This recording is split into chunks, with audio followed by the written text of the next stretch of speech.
नमस्कार दोस्तों, मेरा नाम है ओमकार और आप सभी का मेरे YouTube चैनल में स्वागत है, जहाँ पे हम लोग एडवांस एक्सेल की कंप्लीट सीरीज सीख रहे हैं। आज की वीडियो में हम पिवट टेबल क्या होता है और इसको एक्सेल में हम लोग कैसे बनाएंगे, ये सीखने वाले हैं। तो चलिए आज का वीडियो स्टार्ट करते हैं।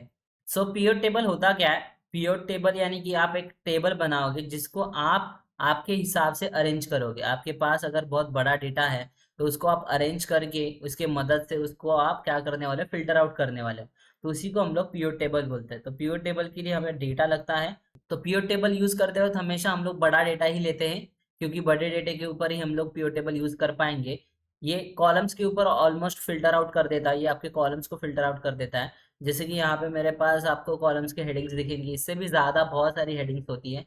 कम से कम 200-300 हेडिंग्स भी आपको मिल सकती है कभी कभी डेटा में। तो अभी आप जो डेटा देख रहे हो, ये डेटा में हमें पिवट टेबल यूज करके देखना है। तो पिवट टेबल यहाँ पे अप्लाई करने के लिए आपको सबसे पहले इंसर्ट नाम के ऑप्शन में आना है। यहाँ पे आपको इंसर्ट ऑप्शन दिखेगा, इसके अंदर आपको यहाँ पे फर्स्ट वाला ऑप्शन है पिवट टेबल, जिसके ऊपर आपको क्लिक कर देना है।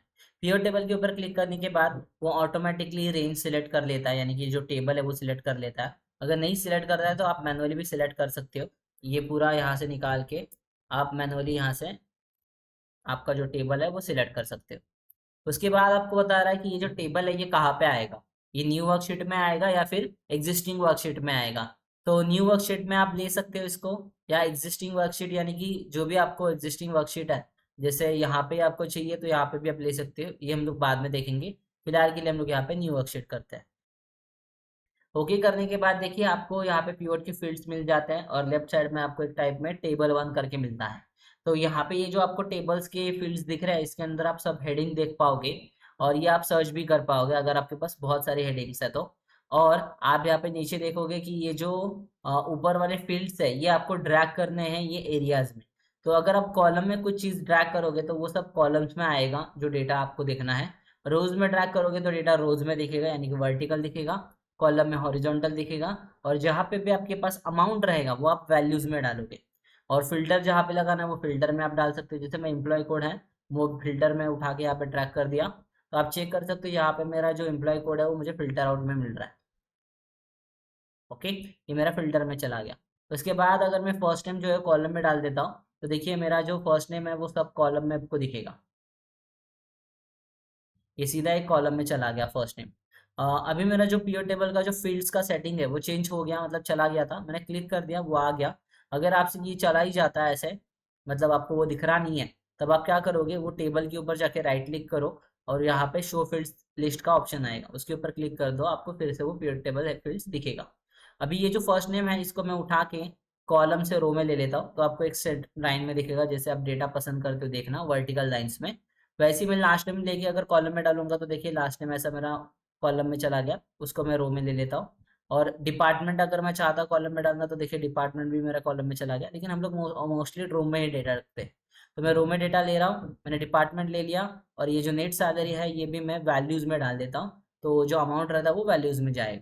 तो यहाँ पे मैंने एक टेबल बनाया है, लेकिन आपको ये थोड़ा सा कंबाइंड टाइप टेबल दिखेगा, क्योंकि आपका first name, last name and आपका ये जो डिपार्टमेंट है ये एक ही कॉलम में आ रहा है, तो ये कंबाइंड फॉर्म है। तो अगर आपको इसका सेटिंग करना है तो आपको ऊपर आना पड़ेगा डिजाइन में। तो पीओ टेबल के लिए एक डिजाइन करके टैब आता है ऊपर, उसके ऊपर आपको क्लिक कर देना है। तो पहले तो सब टोटल है, सब टोटल यानी कि आपको जो डबल डबल आपको यहाँ पे दिखेगा, मतलब सब टोटल नेम का टोटल करेगा या फिर डिपार्टमेंट का टोटल करेगा, तो वो निकालना है तो आप यहाँ पे डू नॉट शो सब टोटल कर सकते हो। तो देखिए यहाँ से आपको बहुत सारे फील्ड्स हटते हुए दिखेंगे, ये ऐसे टोटल आता है, इसको हम लोग ने डू नॉट शो किया। उसके बाद है ग्रैंड टोटल जो आपको बॉटम में मिलेगा। बॉटम में यहाँ पे जो ग्रैंड टोटल है इसको अगर आप ऑफ कर दोगे तो ये निकल जाएगा, और अगर आप ऑन करोगे तो आ जाएगा। तो ये रोज के लिए भी होता है, कॉलम्स के लिए भी रहता है ग्रैंड टोटल। तो मैं दोनों के लिए ये ऑन रख रहा हूँ। उसके बाद डिजाइन में नेक्स्ट ऑप्शन है रिपोर्ट लेआउट, जिसमें अभी हम लोग जो देख रहे हैं वो फॉर्म है कॉम्पैक्ट फॉर्म। तो रिपोर्ट लेआउट में हमें हमारा आंसर मिल जाएगा। यहाँ पे मैं रिपोर्ट लेआउट में इसको कॉम्पैक्ट फॉर्म कर रहा हूँ। उसके बाद आउटलाइन फॉर्म, आउटलाइन फॉर्म में आपको दिखेगा कि मेरा जो हर एक डेटा है फर्स्ट नेम लास्ट नेम का एक अलग अलग रो में आ रहा है। तो ये अलग अलग रो में इसलिए आ रहा है क्योंकि यहाँ पे आपने आउटलाइन फॉर्म लिया, और टैबुलर फॉर्म लोगे तो सीधा एक स्ट्रेट लाइन में आएगा। तो यही हम लोग नॉर्मली डेटा देखते हैं टैबुलर फॉर्म वाला। और उसके बाद ऑप्शन है रिपीट ऑल आइटम लेबल्स, ये वाला ऑप्शन हम लोग बाद में देखेंगे इसको कैसे करते हैं। इसके बाद में आ रहा हूँ ब्लैंक रोज के ऊपर। ब्लैंक रोज में देखिए यहाँ पे मैं ब्लैंक रो ऐड कर सकता हूँ, हर एक डेटा के बाद मेरा एक ब्लैंक रो ऐड हो जाएगा। इसको रिमूव भी कर सकते हैं आप, ऐड भी कर सकते हैं। इसको रिमूव कर देता हूँ। रो हेडर्स में देखिए हेडिंग जो था आपका फर्स्ट नेम लास्ट नेम, वो क्या हो रहा है, बोल्ड हो रहा है और निकल भी रहा है। कॉलम हेडिंग्स में आपका जो कॉलम है उसको हेडिंग आ रहा है, उसको भी बोल्ड हो रहा है और निकल रहा है कलर के साथ। उसके बाद बैंडेड रोज में देखिए एक छोड़ के एक रो को कलर आ रहा है, और बैंडेड कॉलम्स में सैलरी को कलर आ रहा है। तो यहाँ पे ये स्टाइल्स है सब, ये आप यहाँ से भी अप्लाई कर सकते हो।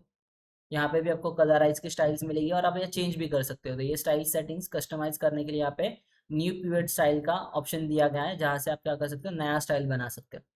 तो मैंने ये ब्लू कलर का जो स्टाइल है यहाँ पे अप्लाई कर दिया। ओके, तो मैं इसको क्या कर देता हूँ, इसको कॉपी कर लेता हूँ। तो मैं नया टेबल यहीं पे बनाऊंगा, सेकेंड टेबल में बनाऊंगा इसमें। तो ये कॉपी कर रहा हूँ और साइड में यहाँ पे पेस्ट कर देता हूँ। और इसको हम लोग होम में, यहाँ पे ऑप्शन है फॉर्मेट का, जहाँ से ऑटो कॉलम विथ कर देंगे, जिससे आपका डेटा एक्यूरेट दिखेगा। तो मैंने यहाँ पे कॉपी पेस्ट कर दिया डेटा को। तो मैं दूसरा डेटा बनाना चाहता हूँ तो दूसरा डेटा भी यहाँ पे बना सकता हूँ, मतलब वही पीओ टेबल से आप दूसरा टेबल भी बना सकते हैं, मल्टीपल टेबल बना सकते हैं। तो मैं नेट सैलरी वैसे रख दिया, मैं ब्रांच ले लेता हूँ रो में, और उसके बाद ये जो डिजिग्नेशन उसके नीचे ले लेता हूँ। और उसके बाद आपको दिखेगा कि ये जो कोचिंग कोचिंग जयपुर जयपुर आपको जो दिख रहा है वो रिपीटेटिव लेबल्स है, जिसका ऑप्शन हम लोग ने जस्ट अभी डिज़ाइन में देखा है, रिपोर्ट लेआउट में। अगर आप ये रिपीट नहीं करना चाहते तो देखिए यहाँ से जो रिपीटेटिव लेबल्स थे वो निकल गए। अगर आप इसको लेबल्स को रिपीट करना चाहते हो तो ये रिपीट हो जाएगा। तो आपकी मर्जी, आपको जैसे चाहिए वैसे आप यहाँ पे रख सकते हो। टेबल्स बना सकते हैं हमारे लिए, ऐसे मल्टीपल टेबल्स आप बना सकते हो, डिजाइन्स करके रख सकते हो। अभी हम लोग इसमें नेक्स्ट थिंग देखेंगे, जो कि रहेगा हमारा पीओ चार्ट। पीओ चार्ट यानी कि चार्ट कैसे क्रिएट करेंगे हम लोग इसमें। इसमें से मैंने ब्रांच निकाल दिया और only designation and some salary बाकी है। तो इसका हम लोग चार्ट बना पाएंगे। चार्ट के लिए हमेशा छोटा सा डेटा आपको लेना रहता है, क्योंकि बड़ा डेटा वहाँ पे आपको एडजस्ट करने में दिक्कत होता है। तो यहाँ पे मैं पीओ चार्ट के ऑप्शन आ रहा हूँ, पीओ एनालाइज में। आप यहाँ पे क्लिक करोगे, ऊपर आपको पीओ टेबल एनालाइज दिखेगा, उसमें पीओ चार्ट है। तो चार्ट्स में आपको बहुत सारे अलग अलग चार्ट्स है, जिसका वीडियो हम लोगों ने पहले ही बना के रखा है चार्ट्स वाला, तो आप वो देख सकते हो। यहाँ पे अब मैं 3D चार्ट ले रहा हूँ। तो ये 3D चार्ट में मेरा जो सैलरी है वो कैसे डिवाइड होता है डिजिग्नेशन में, ये आपको यहाँ पे दिख गया। ओके, उसके साथ दूसरा चार्ट भी आप बनाना चाहते हो सेम डेटा के ऊपर, वो भी बना सकते हो। तो यहाँ पर मैं कॉलम चार्ट देख रहा हूँ या फिर पाई चार्ट, कॉलम चार्ट देख रहा हूँ, जिसमें मैं 3D कॉलम ले लेता हूँ। ये मेरा 3D कॉलम है, जिसके अंडर आपको डिज़ाइन के ऑप्शन अगेन मिल जाते हैं, जिसमें आप डिज़ाइन में कलर वगैरह चेंज कर सकते हो, आपको जो चाहिए वो कलर ले सकते हो। उसका फॉर्मेटिंग है, वो फॉर्मेटिंग में शेप फिल वगैरह आपको करना है तो वो भी आप कर सकते हो यहाँ से, वो भी यहाँ पे पॉसिबल है। तो ऐसे आपको सेटिंग्स यहाँ पे मिल जाती है चार्ट्स के रिगार्डिंग। इसके बाद हम लोग थोड़ा सा बड़ा डेटा बनाते हैं, जिसके अंडर हम लोग स्लाइसेस यूज़ करेंगे। तो स्लाइसेस कैसे यूज़ करेंगे वो भी इजी है। मैं यहाँ पे first name last name department ले लिया, उसके बाद मैं यहाँ पे डिजिग्नेशन ले रहा हूँ, और मेरा डेटा देखिए बहुत बड़ा बन गया। यहाँ पे नेट सैलरी भी अवेलेबल है, मैं ब्रांच भी ले लेता हूँ बीच में। तो देखिए ऐसा मेरा डेटा बन गया। अभी ये डेटा में अगर मुझे फिल्टर आउट करना है तो यहाँ पे फिल्टर के ऑप्शन ऑलरेडी अवेलेबल है, लेकिन स्लाइसेस एक है जो यहाँ से आप स्लाइसिंग्स में फ़िल्टर लगा सकते हैं। तो वो आप प्योर टेबल एनालाइज में आओगे, यहाँ पे प्योर टेबल एनालाइज, तो यहाँ से आपको स्लाइसेस मिल जाता है। तो जैसे आप स्लाइसेस के ऊपर क्लिक करोगे, आपको मल्टीपल टाइप ऑफ स्लाइसेस या स्लाइसेस दिखेंगे, जिसके अंडर आपको जो भी स्लाइसर लेना है उसके ऊपर आपको टिक टिक करते रहना है, और टिक करने के बाद आपको ओके कर देना है। तो देखिए मैंने यहाँ पे branch, region, designation, department, last name वगैरह के सबके यहाँ पे स्लाइसेस ले लिया। अगर मैं यहाँ पे रीजन वाइज डेटा देखना चाहता हूँ तो यहाँ पे मेरे पास रीजन है भी नहीं, तभी भी मुझे यहाँ पे डेटा रीजन वाइज दिखेगा। मैं नॉर्थ कर दूंगा तो ये सब नॉर्थ के लोग हैं। ओके, वैसे ही अगर मैं सीओ ओनली डिजिग्नेशन देखना चाहता हूँ तो मैं सीओ के ऊपर क्लिक कर दूंगा, मुझे सीओ दिख जाएगा। तो एक फिल्टर ही है, लेकिन ये आप देख सकते हो कि मल्टीपल फिल्टर्स आप यहाँ पे इजी लगा सकते हो। जयपुर में मार्केटिंग डिपार्टमेंट देखना चाहते हो, ओके, वैसे मल्टीपल फिल्टर्स भी अप्लाई कर सकते हो। और ये स्लाइसेस की मदद से जो आपके पास डेटा में एक्चुअली है भी नहीं, जैसे आपके यहाँ पे देख सकते हो डिपार्टमेंट, ये जो डिपार्टमेंट है ये आपको यहाँ पे दिखेगा नहीं। तो आप डिपार्टमेंट एडमिन देखना चाहते हो तो ये सब डिपार्टमेंट एडमिन के लोग हैं। इसको एज अ फिल्टर आप यूज़ कर सकते हो। इसके बाद इसमें अगर सेटिंग्स डालना है तो आप देखिए स्लाइसेस में यहाँ पे सेटिंग्स है, यहाँ पे आपको कलर वगैरह चेंज करने के लिए आ जाता है स्लाइसर का। इसके बाद आपको ब्रिंग फॉरवर्ड और बैक सेंड बैकवर्ड का यूज़ करने आ जाता है, सिंपल है ये। ब्रिंग फॉरवर्ड करोगे तो आगे रहेगा, सेंड बैकवर्ड करोगे तो पीछे चला जाएगा। इसके बाद आपको यहाँ पे ये जो कॉलम दिख रहा है, ये एक कॉलम में है। अगर इसको आप दो कॉलम में डिवाइड करना चाहते हो तो दो कॉलम में डिवाइड कर सकते हो। मैं डिजिग्नेशन के लिए कर लेता हूँ, जैसे डिजिग्नेशन आपको दिखेगा दो कॉलम बन गया, अभी तीन कॉलम बन जाएगा। ओके, और इसको आप कम ज़्यादा भी कर सकते हो अपनी मर्जी से। इसको ड्रैग एंड ड्रॉप करके आप कम ज़्यादा कर सकते हो। अब ये 2 कॉलम में अगर मैं करना चाहता हूँ तो 2 कॉलम में हो गया, अभी फिर 1 कॉलम में हो गया। इसका हाइट वगैरह आपको चेंज करना है तो हाइट वगैरह भी आप यहाँ पे विड्थ वगैरह चेंज कर सकते हो। नेक्स्ट हम यहाँ पे देखते हैं कि कैसे हम लोग स्लाइसर्स में रिपोर्ट्स की लिंक लगाएंगे। तो जैसे मैं पहले तो एक स्लाइसर इंसर्ट कर लेता हूँ। पहले तो मैं एक पीओ टेबल बना लेता हूँ। पीओ टेबल बनाने के लिए आपको टेबल रेंज लेना है, न्यू वर्कशीट लेना है, और जहाँ पे आपको क्या करना पड़ेगा, first name, last name, department, designation, region और नेट सैलरी एक ले लेते हैं हम लोग। नेट सैलरी यहाँ पे उठा के लगा देते हैं और इसको हम लोग डिज़ाइन में जाके रिपोर्ट लेआउट में इसको टैबुलर फॉर्म कर देंगे और इसका सब टोटल जो है निकाल देंगे तो डेटा हमें अच्छे से दिखेगा। अभी और एक यहाँ पे टेबल इंसर्ट करेंगे हम लोग। तो प्योर रिपोर्ट में जाके हम लोग डेटा बनाएंगे। प्योर डेटा में जाके यहाँ पे हम लोग नया एक टेबल बनाएंगे। तो नया टेबल बनाने के लिए अगर insert pure table from table करेंगे, लेकिन यहाँ पे न्यू वर्कशीट नहीं लेंगे, एग्जिस्टिंग वर्कशीट में ही हम लोग दूसरा टेबल बनाएंगे। तो एग्जिस्टिंग वर्कशीट में हमें शीट 2 में आना है, जहाँ पे हम लोग ने क्या किया, एक टेबल बना के रखा है, उसके बाजू में एक टेबल बनाएंगे, दूसरा टेबल। जो दूसरा टेबल रहेगा उसके अंदर हम लोग क्या करते हैं, डिपार्टमेंट ऐड करते हैं, रीजन ऐड करते हैं, ब्रा डिपार्टमेंट ऐड करते हैं, ब्रांच ऐड करते हैं, यहाँ पे ग्रेचुइटी ऐड करते हैं और नेट सैलरी ऐड करते हैं।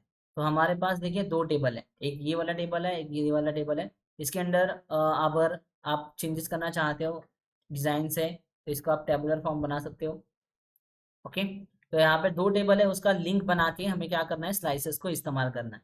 तो इसका लिंक कैसे बनाएंगे, तो सबसे पहले तो आपको क्या करना पड़ेगा, पहले वाले जो टेबल है उस पर स्लाइसेस इस्तेमाल करने हैं। तो यहाँ पे आपको पेयर टेबल एनालाइज में आके इंसर्ट स्लाइसर के ऊपर क्लिक कर देना है और फिर आपको यहाँ पे जो भी स्लाइसर चाहिए जो आपको दोनों में कॉमन दिख रहा है, जैसे मुझे यहाँ पे दिख रहा है कि डिपार्टमेंट जो है वो कॉमन है, तो मैं डिपार्टमेंट नाम का स्लाइसर यहाँ पे ले लेता हूँ और इसको ओके कर देता हूँ। मैं एक ही डिपार्टमेंट ले रहा हूँ और जैसे ही मैं मार्केटिंग करूंगा, देखो यहाँ पे तो फिल्टर आउट हो गया, लेकिन यहाँ पे कोई फिल्टर मुझे नहीं दिख रहा है। इसको मैं क्लियर कर देता हूँ। यहाँ पे मैं मार्केटिंग कर रहा हूँ तो यहाँ पे आ रहा है, सीसीडी कर रहा हूँ तो यहाँ पे सीसीडी हो रहा है। तो मुझे दोनों के ऊपर ये इफेक्ट चाहिए, एक ही स्लाइसर का। तो कैसे करेंगे हम लोग, यहाँ पे एक ऑप्शन है रिपोर्ट कनेक्शन करके, इसके ऊपर क्लिक करेंगे और यहाँ पे अपने जितने भी टेबल इंसर्ट करके रखे हैं वो सबकी लिस्ट आ जाएगी, जिसमें दोनों को क्लिक कर देना है आपको। दोनों लिस्ट को क्लिक करके ओके कर देना है और उसके बाद आप यहाँ पे एडमिन के ऊपर क्लिक करोगे तो देखिए दोनों जगह पे आपको एडमिन का क्या मिलेगा, एक टाइप में डेटा मिल जाएगा, सीसीडी का डेटा मिल जाएगा, डायरेक्टर का डेटा मिल जाएगा। और अगर आप शिफ्ट प्रेस करके रखते हो तो मल्टीपल सिलेक्शन भी हो जाएगा यहाँ पे। रिपोर्ट्स के कनेक्शंस कैसे लगाते हैं टेबल्स के बीच में, ये आपको समझा रहेगा। Thanks for watching, take care, bye bye.